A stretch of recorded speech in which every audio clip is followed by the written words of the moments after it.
बहुत पुरानी बात है। किशनगंज गांव में हरिया और उसकी पत्नी माया उसी गांव में मिट्टी के खिलौने और मूर्तियां बनाकर अपना गुजारा करते थे। देखो माया, इस बार मैंने कुछ अलग तरह की मूर्तियां बनाई है। ये देखकर लगता है कि मूर्तियां सबको खूब पसंद आएगी। तुमने सच कहा, मूर्तियां तो बहुत सुंदर है, लेकिन मूर्तियां कुछ कम है। इतनी सुंदर मूर्तियों को देखकर लोग इन्हीं आधे दिन में ही खरीद लेंगे। मुझे लगता है हमें और मूर्तियां बनानी चाहिए। तुम ठीक कह रही हो, इतनी कम मूर्तियों से क्या होगा। हमें और भी मूर्तियां बनानी चाहिए, पर यह मिट्टी खत्म हो गई है। माया, तुम इन मूर्तियों का ध्यान रखना। मैं थोड़ी ही देर में भीमा के खेत से मिट्टी लेकर आता हूँ। उसके खेत की मिट्टी से खिलौने और मूर्तियां एकदम चिकने और चमकदार बनते हैं। मगर पहले तुम भीमा से पूछना कि मिट्टी ले लूं क्या, वरना वह बदले में पैसे मांगने लगे। और जल्दी वापस लौट कर आना, किसी के पास बुद्धू की तरह काम करने मत लग जाना। अरे ठीक है बाबा, पहले मुझे यहाँ से जाने तो दो। हरिया अपने घर से भीमा के पास मिट्टी लेने निकल जाता है। हरिया इतना भोला था कि गांव में कोई भी उसे आसानी से बुद्धू बनाकर अपना काम करवा लेता था।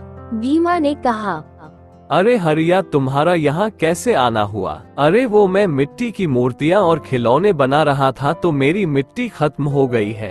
भीमा, मैंने सुना है कि तुम्हारे तालाब की मिट्टी चिकनी और अच्छी है, उससे मूर्तियाँ अच्छी बनेंगी। उसी का मैं तुम्हारे पास पूछने आया हूँ। अरे हरिया, उसने पूछना क्या था, जाकर ले लेना था। हाँ, अगर तुम पूछने आए हो तो मैं तुम्हें एक राय देता हूँ। मेरे खेत के पास में एक कुआं है, उस कुएं में 10 से 12 हाथ खोद लोगे तो तुम्हें मूर्तियां और खिलौने बनाने लायक चिकनी मिट्टी मिल जाएगी। ऐसा है क्या? तो फिर मैं तुम्हारे कुएं के अंदर 10 से 12 हाथ खोद कर ही मिट्टी लूंगा। फिर कुएं के अंदर हरिया खुदाई शुरू करता है। अरे ये कैसी आवाज है? ऐसा लगता है कि मिट्टी के अंदर कुछ दबा हुआ है। ये तो एक घड़ा है, वो भी सोने की मोहरों से भरा हुआ। लेकिन मुझे इसका क्या करना चाहिए? पहले मैं इस घड़े को घर लेकर जाता हूँ। हरिया उस घड़े को लेकर अपने घर आ जाता है। माया ने कहा, क्या हुआ, आपको मिट्टी लाने में इतना समय कहाँ लगा, और आपके हाथ में ये चमकता हुआ घड़ा कहाँ से आया? अरे जरा धीरे बोलो, धीरे। मैं कुएं में गड्ढा खोद रहा था, उसी में से निकला है। फिर तो हम इन मोहरों को बेचकर बहुत अमीर बन जाएंगे।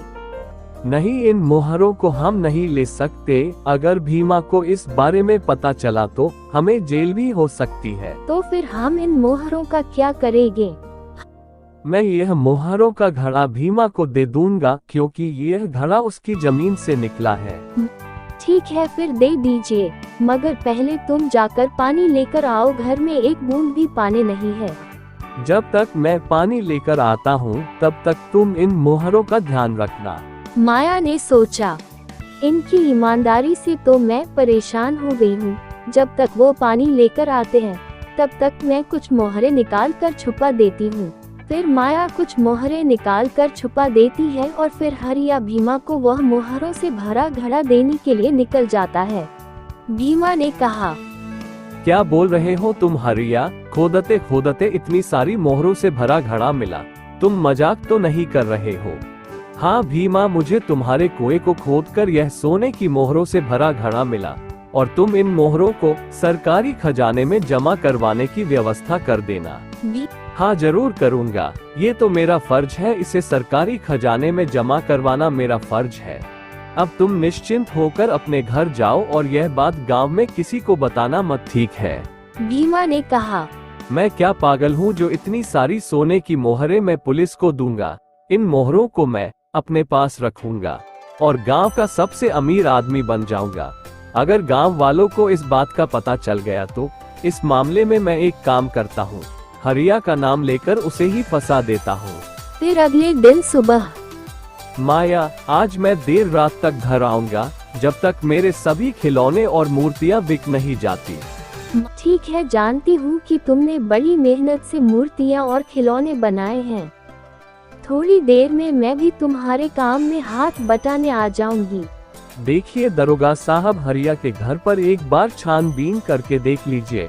मुझे पूरा शक है कि सोने की मोहरें इसी के घर पर होगी। दरोगा साहब, जब मैं इसके घर के पास से गुजर रहा था तब हरिया अपनी पत्नी से कुछ सोने की मोहरों की बात कर रहा था। दरोगा जी ने कहा। क्यों हरिया, ये भीमा सच कह रहा है क्या? दरोगा साहब, मैं झूठ नहीं बोलूंगा। कल मैं जब भीमा के कुएं से मिट्टी खोद रहा था तब मुझे एक सोने की मोहरों से भरा घड़ा मिला, मगर वो घड़ा तो मैंने भीमा को वापस दे दिया था। हरिया, मैं तुम्हारे घर की तलाशी करना चाहता हूँ। तलाशी करते ही पता चल जाएगा कौन झूठ बोल रहा और कौन सच बोल रहा। मेरे घर में कुछ नहीं है दरोगा साहब, आपको तलाशी लेनी है तो ले लीजिए। माया ने सोचा, अरे बाप रे, अगर इन्होंने मेरे घर की तलाशी ली तो मेरी छुपी हुई मोहरें मिल जाएंगी। दरोगा बाबू, हमारे घर पर सोने की मोहरें नहीं है, मेरी बात का विश्वास करिए। मेरे घर की तलाशी मत लेना, हम पर दया करो। अच्छा, ये तो अपने घर की छानबीन करवाने से डर रही है। मुझे लगता है कि सोने की मोहरों के साथ कुछ और खजाना भी है, इसीलिए डर रही है। छानबीन के दौरान हरिया के घर से उसकी पत्नी द्वारा छुपाई गई मोहरें दरोगा को मिल जाती है। क्यों हरिया, तुम तो कह रहे थे कि तुम्हारे घर में कोई सोने की मोहरें नहीं है, तो फिर ये मोहरें यहाँ क्या कर रही है? पता नहीं साहब, मुझे सच में नहीं पता कि ये मोहरें यहाँ कैसे आए। दरोगा जी ने कहा। चलो तुम दोनों थाने चलो, वहीं तुमसे सवाल जवाब करता हूँ। दरोगा साहब, हमें थाने मत लेकर जाइए, मैं सब सच बताती हूँ। मेरे पति जो सोने की मोहरों से भरा घड़ा लाए थे तो मैंने चोरी छुपे उसमें से कुछ सोने की मोहरें ये सोचकर निकाल ली जिससे हमारी गरीबी दूर हो जाए। लेकिन दरोगा साहब, मेरे पति वह घड़ा भीमा को वापस दे आए थे, अब ये भीमा झूठ बोल रहा है। भीमा ने कहा। अरे बाप रे बाप, कितनी झूठी औरत है, अभी भी झूठ बोल रही है। अब इनके घर से सोने की मोहरें भी निकल आई, अब पूरा इल्जाम मेरे ऊपर लगा रही है। अरे दरोगा साहब, इनको थाने लेकर जाइए और दोनों की अच्छी से खातिरदारी करिए। भीमा सोचता है, इन मोहरों को अब गांव में रखना सुरक्षित नहीं, मुझे कल शहर जाकर इन मोहरों को बेचना होगा और मैं बहुत पैसे वाला बन जाऊंगा। मेरे पास दरोगा साहब, आप मेरे घर पर यहाँ इसलिए आया हूँ कि हरिया के घर पर तो बहुत कम ही सोने की मोहरें बरामद हुई, बाकी की मोहरों की तलाश में मैं तुम्हारे पास आया हूँ। चलो अब सोने की मोहरें लेकर थाने चलो। दरोगा साहब, आप मुझे कहाँ थाने लेकर जाओगे? थोड़ा बहुत आप भी इन मोहरों में से ले लो और इस मामले को यहीं रफा दफा करते हैं। अपना मुंह बंद कर, बेचारे गरीब को फंसा कर तुम करोड़पति बनना चाहते हो।